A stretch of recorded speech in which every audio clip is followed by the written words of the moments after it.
Good afternoon and welcome. It's wonderful to see such a great turnout for today's talk. I was just saying to Anne-Marie how excited I was personally to be learning more about the first orphan school. So it looks like a lot of people in the room fascinated by the topic. So today's talk, as you know, is Anne Larkins and the Spaces of the King's Female Orphan School, and our presenter is Anne-Marie Ezzi. Anne-Marie completed degrees in Fine Arts and Arts at the University of Tasmania, with her honours research looking at text and theoretical ideas about space, which led to PhD research into a family of mothers and daughters who lived in Tasmania and the spaces they occupied. Now, today's talk is unfortunately the last for this year. We will be resuming in March next year. And if you want to know what's happening with the talks next year, just have a look at the All Port Galleries, what's on page, and that'll tell you what talks are coming up. If you don't know how to do that, just come and see me after the talk and I'll talk you through it.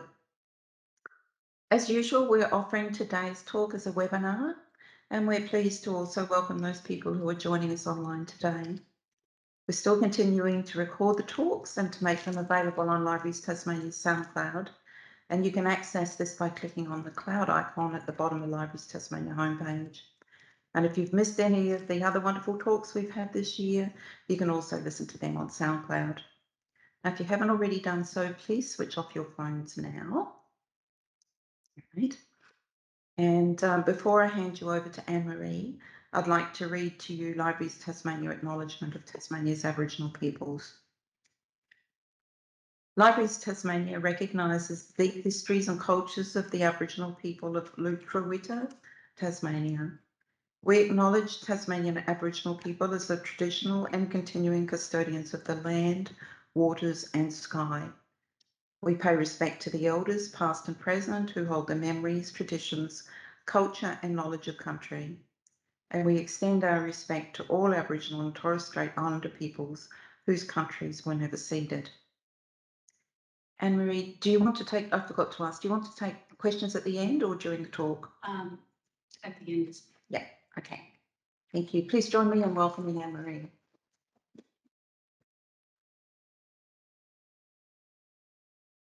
So welcome everyone. It's lovely to see so many people. Can you hear me well enough down the back?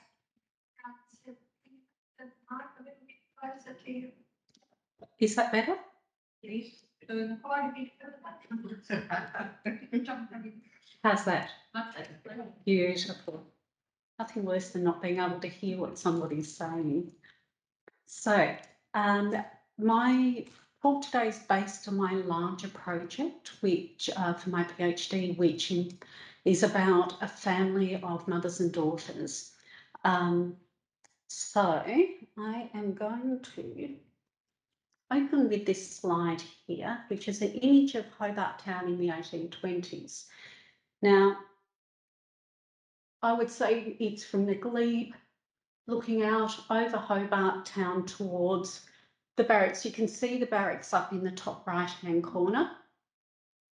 Now, just past that position, there's a couple of little grey smudges. One of those grey smudges may have been a mansion, lavish for the early colony, Italianate styled, and called descriptively Bellevue House. It had beautiful views. From one side, you could look across to the foothills under Mount Wellington, and from the other, you could see across Sandy Bay. Now, in 1828, this building became the temporary site for the King's Female Orphan School. On average, between 50 and 60 girls lived there at a time for 5 years it operated at this site. One of the residents within this crowded, stuffy space was a young girl called Anne Larkins. Anne Larkins is my ×4 great-grandmother, matrilineally. Her history is like the grey smudge. Most of the detail is lost. The drawing of attention to the unclear, to the lost shape in the distance, brings to the fore details of a past that would otherwise go unnoticed. So colonialism had profound impacts on minorities such as women, children and subordinated social groups.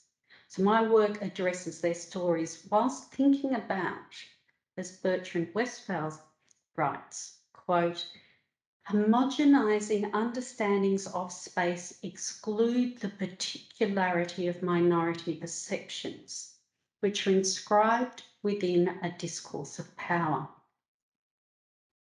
Anne's story is reflective of its times and is explored through her habitation of the orphanage space. So this space was a locus for social anxieties about children in the penal colony and was impacted by, amongst other things, understandings of gender and class. So my analysis of this will be followed by location of the orphanage within wider colonial politics.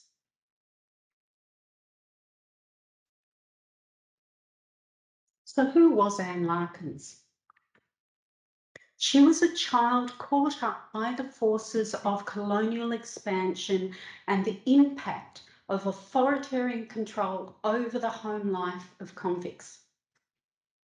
She was the daughter of Mary Larkins, a woman who had brought herself and her daughter across the globe from York through assisted passage to join her convict husband in Van Diemen's Land at the beginning of 1827.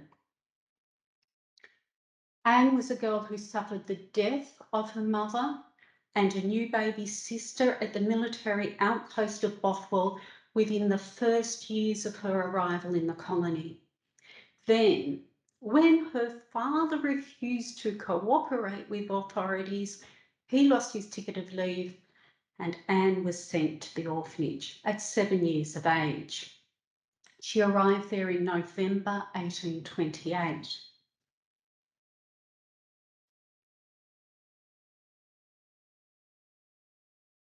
The King's Orphan Schools, both male and female, were first advertised in 1828 as places of education and for children in dire circumstances. Now, in the early years of the colony, there were few supportive kin networks for dislocated Van Diemen's Land families. And many children lost their parents to death, desertion, work requirements, and the convict system. So impetus for this institution seemed to derive from the need to provide for and educate the large numbers of destitute children who were a product of a fragmented society with circumstances made worse by the penal code. And the orphanage did provide an imperfect shelter for some. But the seemingly humanitarian idea of provision and education can be contested.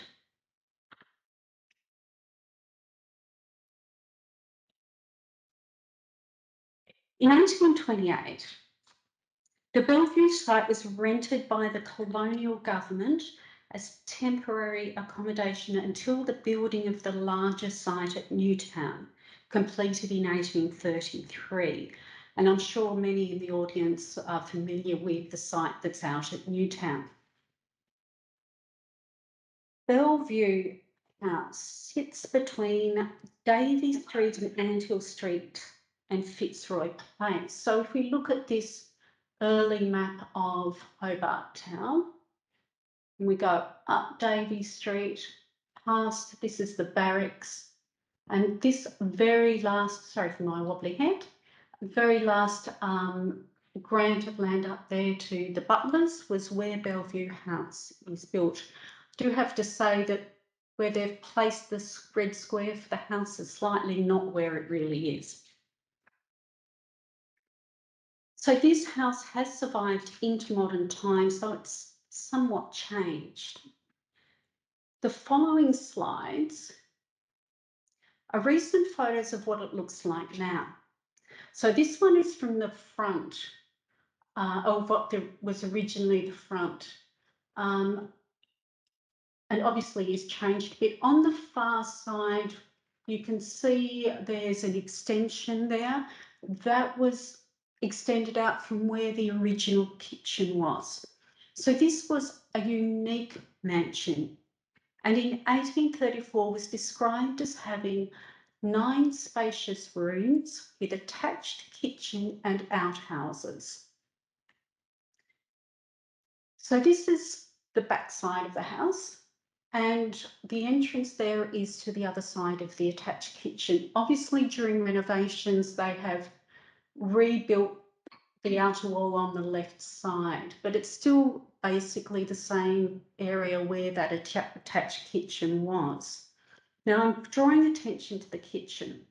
The single-storey kitchen would have had, as was typical of early colonial mansions, a cooking zone with an open range, including pivoting brackets and cranes to swing the heavy pots in over the open fire, and spits close by to roast joints. Testimony in the meeting minutes of the Committee of Management for the Orphan Schools suggests, though, the heavy pots for boiling were a typical part of food preparation. The luxury of roast meat was not. During its years as an orphan, the schoolroom, dining room, and the private space for the master and matron were all positioned on the ground floor. And on the second floor were the dormitories, with a nursery for younger children, and there would have been a ladder, I would say, up into the attic. Now, for Anne, spaces of the orphanage were marked by lack. Firstly, there was the lack of space. The meeting minutes echo with the constant refrain of issues of overcrowding. And though they did attempt to keep the numbers of girls down to around, at least to around 60, some did go home, but there was a constant amount of girls that were coming in all the time, to the extent where they would feel the management committee felt they had no choice but to take these girls in.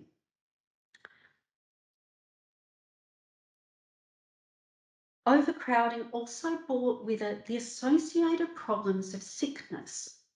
So in 1829, when the sick could not be separated from the healthy, extra room was found for the girls up in the attic.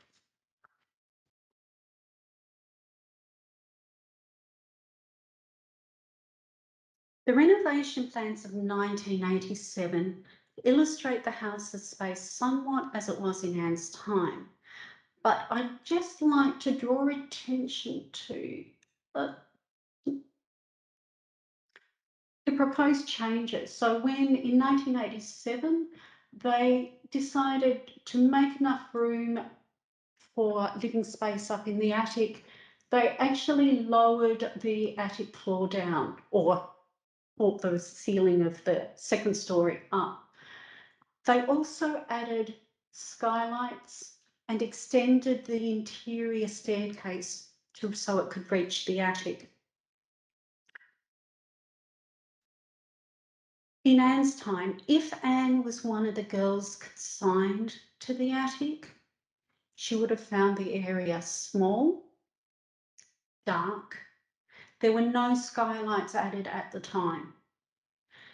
There would have been little insulation, and leaks and drafts were highly probable as shingles on a low-pitched Italianate-styled roof particularly shifted in winds. So we saw earlier how exposed that hill was that the house was built on, so you can imagine what the winds would have been like coming past. The space would have been icy in winter and unbearably hot and stuffy in summer. Paul Rodaway contends that the senses are not merely passive receptors, but give a multi-sensorial situatedness in space and in relation to places. So Anne's sensory interactions mediated her relationship to an experience of space.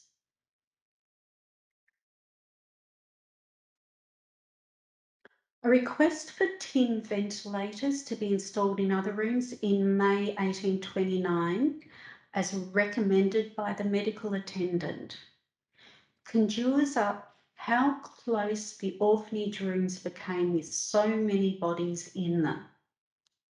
Indeed, the congested space continued to impact the health of the girls. So Anne probably suffered from the sickness that swept through the orphanage during December 1829, when all the bedding was ordered to be destroyed. It does not specify why.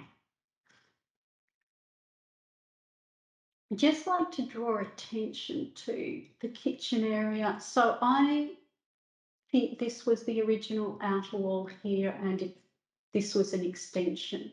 So it is still quite a large total kitchen area at the time of the orphanage. It would have included what would have been called the butler's pantry, even though they didn't have a butler, for all the crockery, and also a scullery wet area.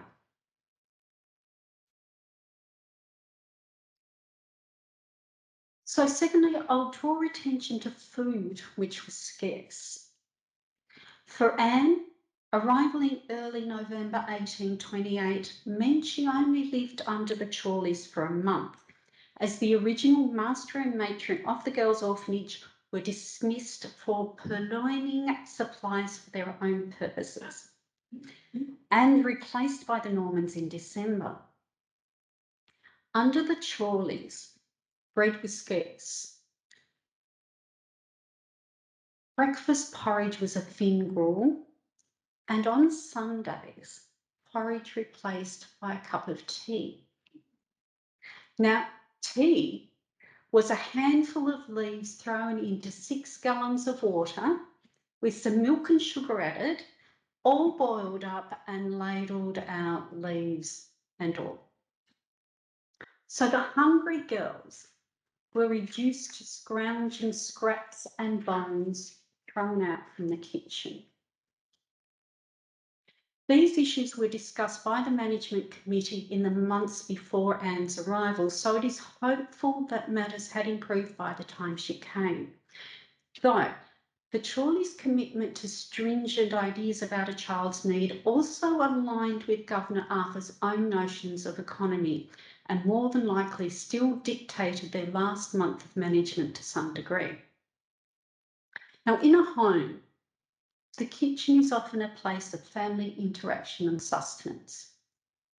At the orphanage, the Chorleys' shortening of rations made it a place of deprivation and denial.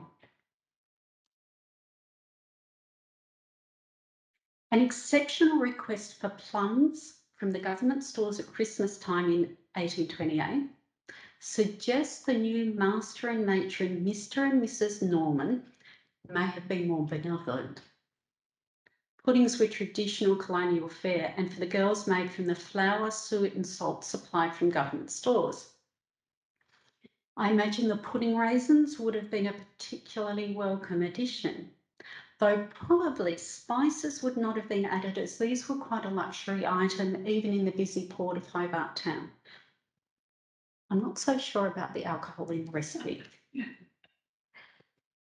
Bread, meat, vegetables and milk were also included in the girls' simple diet, and the steady supply of food and the absence of public comment suggest Mrs. Norman's time as matron was a satisfactory one. However, a death in September 1829 led to replacement by Mrs. Clerk 2 months later.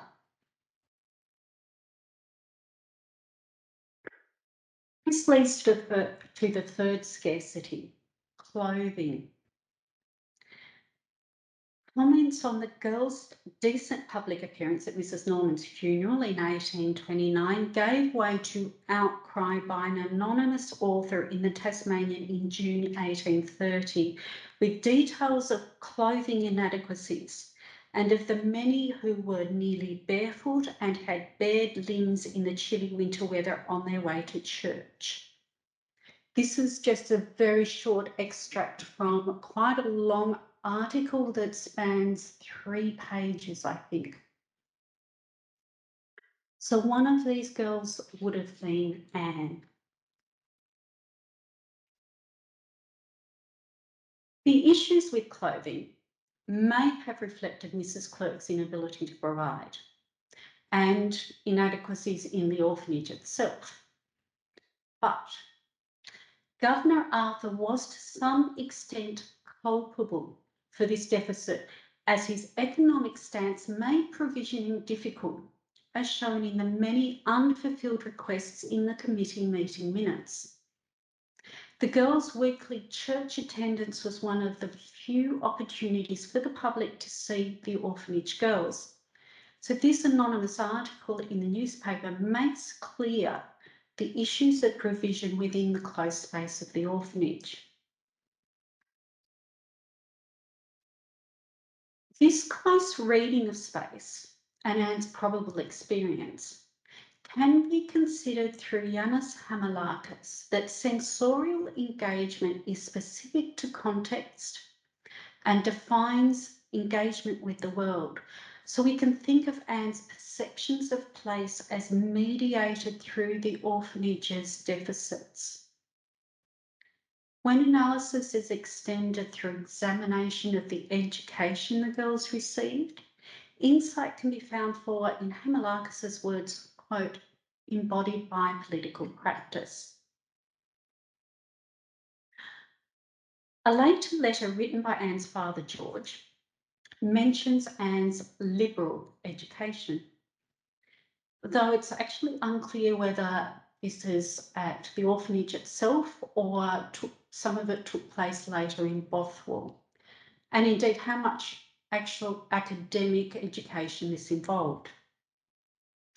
Specific putting aside of orphanage space for schooling indicates nonetheless the importance given to it by both management and Arthur. This is reflective of shifts that were occurring in Britain at the time, of new social movements and the rise of educational efforts that were aimed at the lower classes. Public debate in newspapers in Hobart around the orphans implies Anne and a cohort may have been receiving more education than some thought appropriate. Andrew Bent writes of the orphanage girls, although we fully go along with the teaching every person both to read and write, we most decidedly think that among the lower classes, whatever in the one goes beyond the being able to read the Bible, and in the other, the writing of one's name much more frequently produces more harm than good. Keeping in mind, as also a part of this article, Bent also wished to see the orphans more quickly apprenticed out to the community to support the great need for servants and workers under suitable masters and mistresses. Whatever the formal education that may have occurred at the orphanage, the value given to a domestic education for the girls is much more visible in the committee's meeting minutes. So needlework was a necessary part of them being clothed. And the girls can be seen as already framed as workers by the decision to take in needlework in 1830. At the same time, mention was made of placing many of the older girls out as domestic servants. So emphasis on what was deemed appropriate education for the orphanage girls illustrates the impact of beliefs concerning gender, class, and mental capability, and who should be educated to work with their hands. So although Anne was too young to be placed on the list of potential domestic servants, we can see what her future may have been by looking sideways. 15-year-old Eliza Davies was scheduled to be assigned out as a servant, and the management committee's understanding of the children as potential workers can be recognised in how they dealt with her circumstances. There were several requests from various family members and friends of family for Eliza Davies to be returned, but all were refused. Her parents, quote, having received the indulgence certificates of leave and believing themselves to be in a condition to provide a comfortable home and living to their child, unquote, asked for her to be discharged to them. The committee informed the parents, quote, it would be more to the advantage of their child if they were to leave her at the school and contribute to her maintenance.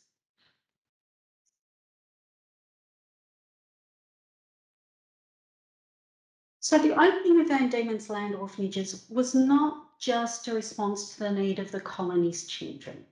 And indeed, there was much divergence between original intention for provision for those in need and its operation. The children's education can be read as a desire to educate a certain type of class subject.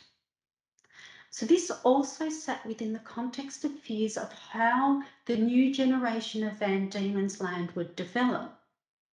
There was a general concern that both greater freedoms in the colonial space and convict influence would cause problems with, as Tasmanian historian Henry Reynolds writes, quote, discipline and deference.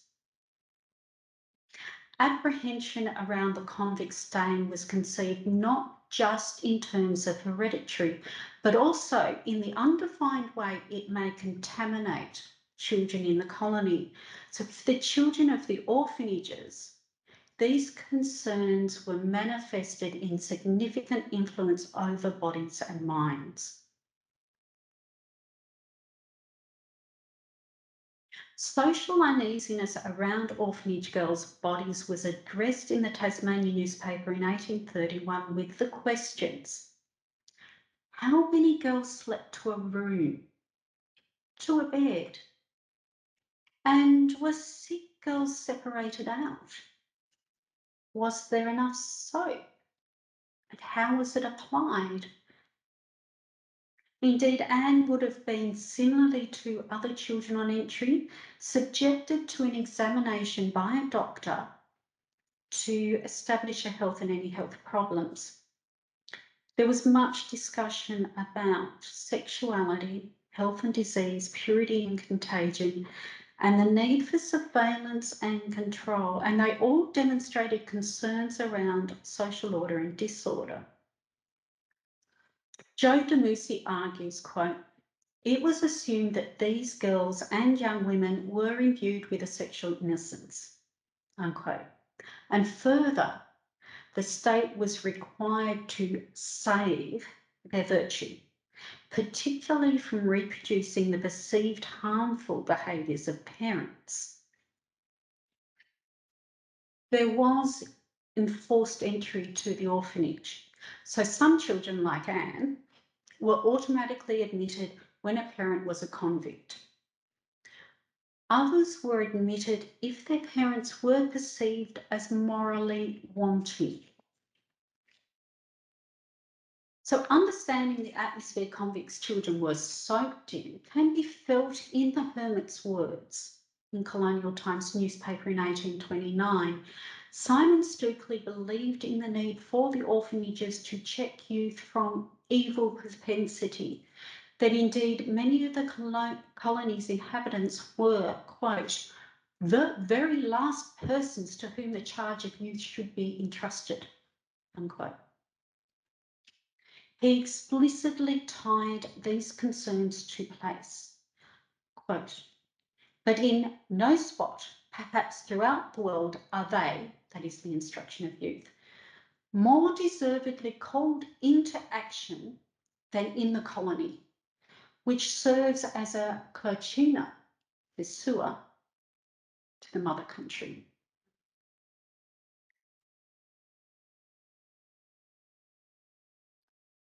The orphanage site was conceived as a place children and adolescents could develop then separated from society. Yet this site was always relational to it. Control was physically manifested through confinement of the girls to the space of the school, to the extent that some knew little of the outside world apart from church on Sundays and its most magnificent views. Anne at least was old enough to remember what life was like outside of its borders. Some of the younger children were not. Although initially visits from some parents were allowed, by October 1830, the committee stipulated, quote, "None of the children are to be permitted to quit the school except for the purpose of attending church." The borders of the orphanage were permeable. Physical crossing officially occurred with visits from acceptable callers, so authorities, members of the management committee, the master and matron, medical practitioners, delivery people, workers, and occasionally a ladies' committee. They all brought their own particular social understandings into the orphanage space. There was also transgressive crossing of boundaries. There was the illicit movement of goods by the trolleys and absconding by some of the girls. For example, in the later part of 1831, when overcrowding was at its peak, at least 6 girls fled the orphanage. Now, it is interesting to note that one of those girls was none other than Eliza Davies from earlier. She had been assigned out as a servant, but must have returned to the school and had obviously decided if the authorities would not permit her to leave the institution, she would take matters into her own hands. There were other colonial orphanages in the 1820s, such as the Female Orphan School in New South Wales, that was set up similarly to how it was in Hobart. A comparison between, though, the widely separated sites of the Van Diemen's Land orphanages and institutions in India operating at the same time helps to illustrate both the similarities and differences that were occurring in early colonial experimentation with social welfare. Both colonies experienced high mortality rates with an associated need to provide for orphans. And unlike later orphanages, the focus was on British children rather than other ethnicities. India's orphanages were specifically designed for the children attached to the British Army and were substantial institutions with some 1,200 children, with separate sites for children of officers and one for the lower classes. Van Diemen's Land orphanages originally were small, haphazard, cost-driven and set up in temporary housing. They held children from a range of backgrounds, though many were convicts' children and were from the lower classes. But there was also much social fluidity in Van Diemen's Land society at the time. The working class orphanages of India were, similarly to Van Diemen's Land, divided by gender, with education marked by gendered and class understandings, and not all the children from the lower social strata were orphans. Many were removed from their homes. Teresa Hubel says, quote, "For the white working class of colonial India, the right to raise their own children was an indulgence granted by white authorities if they judged working class fathers respectable enough to care for their children properly." Siddhartha Sen calls this the act of orphaning, the use of power to substitute the position of parent even without their death. This shows the shared concerns between the colonies for the rescue and separation, sometimes enforced, of children from the believed corrupting influences of their environment, a product of middle-class anxieties around the lower classes. These early institutions illustrate the development of debates over children's welfare with ideas of a child's socialisation as crucial to the formation of the adult. The two sites are analogous with later orphanages that emerged in the second half of the 19th century across multiple colonies worldwide, devised to manage children of Indigenous and mixed ethnicities. They were designed, as discussed by Anne-Laura Stoller, to mould desires, were marked by strict surveillance, containment, and the instilling of specific understandings of gender, class, and racial boundaries. Children were removed from homes with and without parental agreement under the guise of protection. So, returning to Anne, at the end of 1831, the medical attendant, being of the opinion that any addition to the present number of children would endanger the health of the whole, Arthur directed the committee to consider the return of orphanage children when applied for.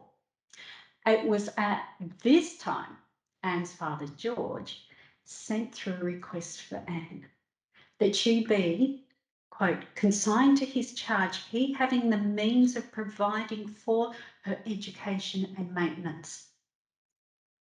Now, George's education was well timed. It was also unique. As a convict parent, he still hadn't gained his ticket of leave.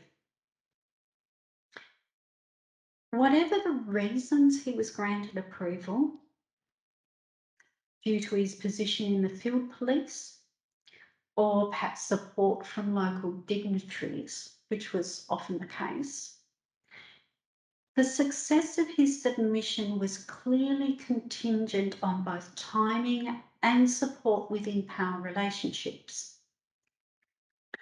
On the 22nd of December 1831, the minutes note Anne Larkins had been delivered to her parent. Many of the children in the orphanage were not so easily recovered by parents.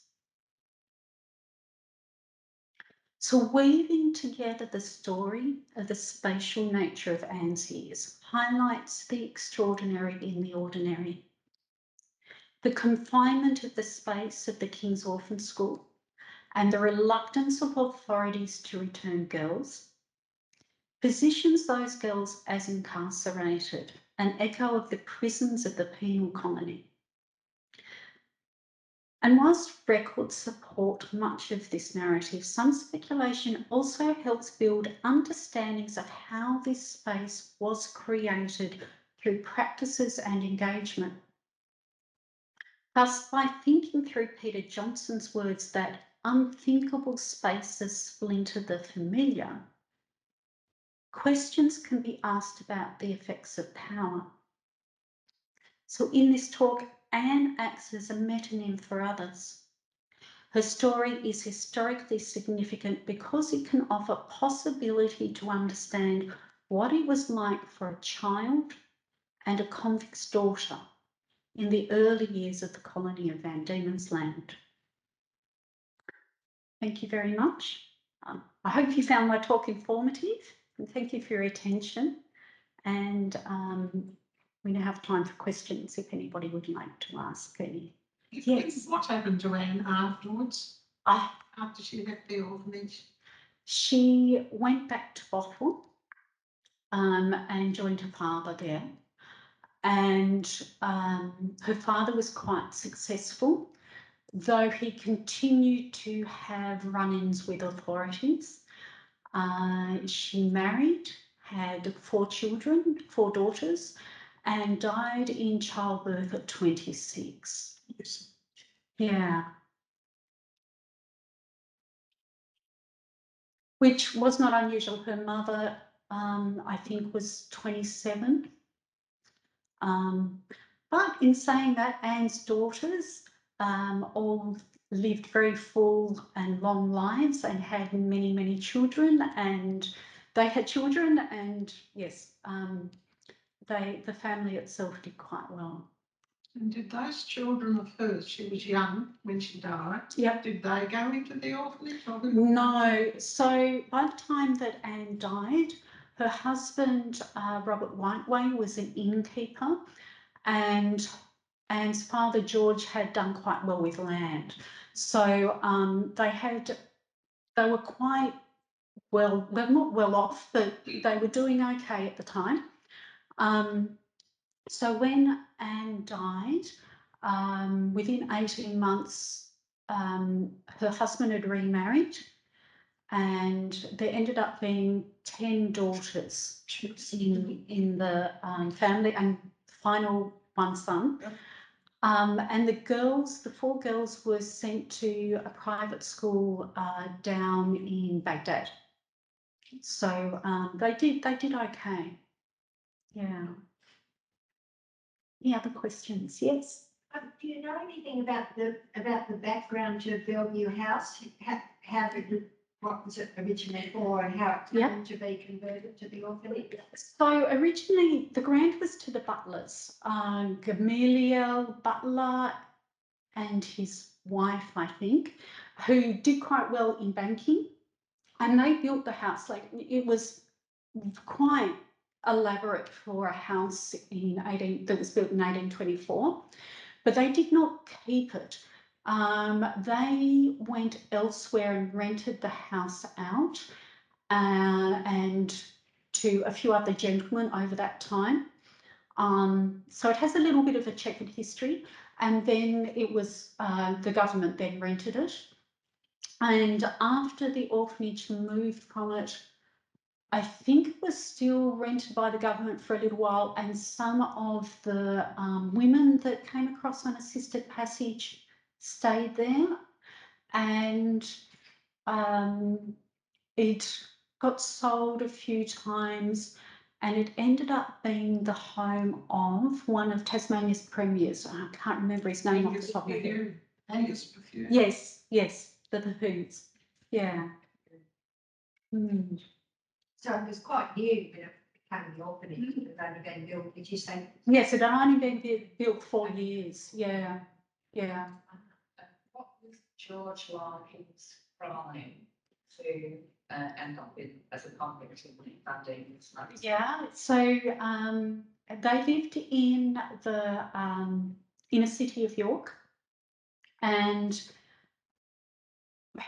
very shortly after Anne's parents were married, she was born before their marriage, but very shortly after their marriage, he got done for stealing 4 silver teaspoons and 34 pounds worth of promissory notes from Bootham Row, which is a very upmarket street, just a few streets over from where they would have been. That was a large amount of money. It was. He must have felt the need to provide, I would like to think.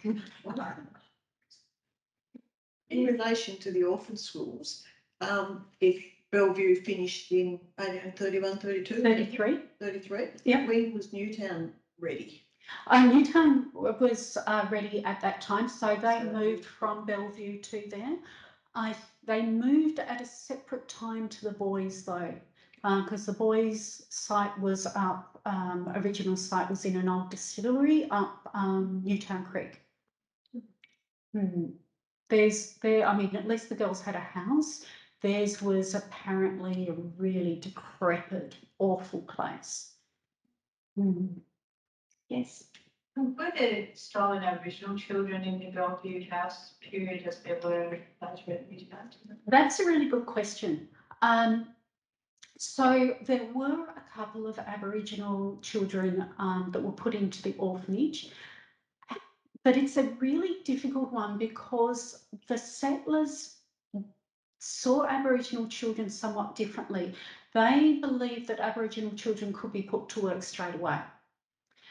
And so a couple of children were in those early years put into the orphanage, but with the idea that they were to be taught how to be civilised, and then would be, found an apprenticeship out with a settler somewhere. I think in the early years there might have been anywhere between 8 and 12. But when Robinson moved to Flinders Island, wasn't it? Mhm. Yeah, I always get confused. When he moved to Flinders Island, the children were sent across to be part of that community. And they came back again. And they came back in. Yeah, yeah. Yes. You mentioned that older girls could be assigned out as servants, and you mentioned 15 years old. So girls could have been in the orphanage for a number of years. What did they actually do there? How much education did they have? What else were they doing? And who was educating them? So the master would have been in charge of the academic education of teaching them to read and write. There is no records that actually tell you, and I have looked, they don't actually tell you how much education they were getting. Now, with 14 to 15-year-olds being sent out to work as domestic servants wasn't actually unusual. You have to think that at the time in Britain was the height of when children were being used as a labour force. So many of the mills were having, in the north of Britain, had children as young as 7 and 8 already working at the in the mills. And certainly out in agriculture, a lot of the younger children were out there as well. So 14 to 15 years old was actually, you know, being quite, it was actually a good thing, even though for us that seems really young. No, I wasn't thinking of being really young at all. But I was just wondering about how they were occupied. All those years. Yep. Well, certainly they were doing needlework, so they would have been sewing their own clothes. There were deliveries of large bolts of cloth for them to make into clothing. And apart from that, there is no clear indication. Yes. Who were the Chorleys? They sounded straight out of Dickens. They do, don't they? They were horrendous. They came across from England, and so when the orphanages first opened, the Chorleys were given the job as master and matron there. And it wasn't long before there was some of the convict servants that worked at the orphanage left the premises, and for them to leave the premises, that was actually quite difficult because they didn't have freedom of movement being convicts. And they went to the management committee and reported that the Chorleys were shorting the rations. So Mr. Chorley was taking a lot of the oats for the porridge and feeding them to his own poultry, because that was much more important as far as he was concerned. Because the Chorleys were of the opinion that there was far too much supplies. So the management committee were quite upset about this, and they immediately went up to the school and went through and to see what was happening. And they found that there were these huge, you know, amounts of supplies, and the Chorleys were also taking the flour down to their local and selling it off to their local baker as well. So, you know, they were using them to their own advantage. But Governor Arthur wasn't that, he was more upset about the fact that the Chorleys were illegally selling supplies or getting more supplies from government than they should have been, than he was about what was actually happening to the girls themselves. Yeah, that didn't bother him too much. So what age were the girls coming there? Because if the female factory was operating there, Yeah. wasn't it? Yeah, just up the road from them. Yeah, so, you know, they were taken from their mothers when they were weaned. How old were they when they moved from one to the other? It's difficult. No, they weren't supposed to be admitted to the orphanage until they were 3 years of age. Yeah. But in actual fact, that wasn't really the case.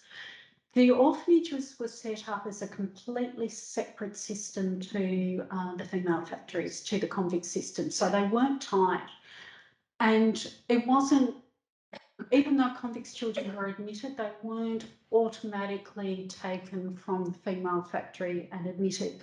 There was an instance where a ship pulled in with a delivery of convict women and their children, and on the way up to the female factory, they decided to drop the children off at the orphanage, and the management committee jumped up and down and said, no, this isn't how it happens. They go up to the female factory and it goes through all the processes of whether they should be admitted to the orphanage itself. Any other questions? There was an orphanage before this one. Yes, there probably was. There are hints of one as early as 1820, and it possibly was on a similar site, but I don't think it lasted very long, and it certainly wasn't around in the years before the orphanage opened. Any other questions? Thank you, Anne-Marie. That's right. Fascinating.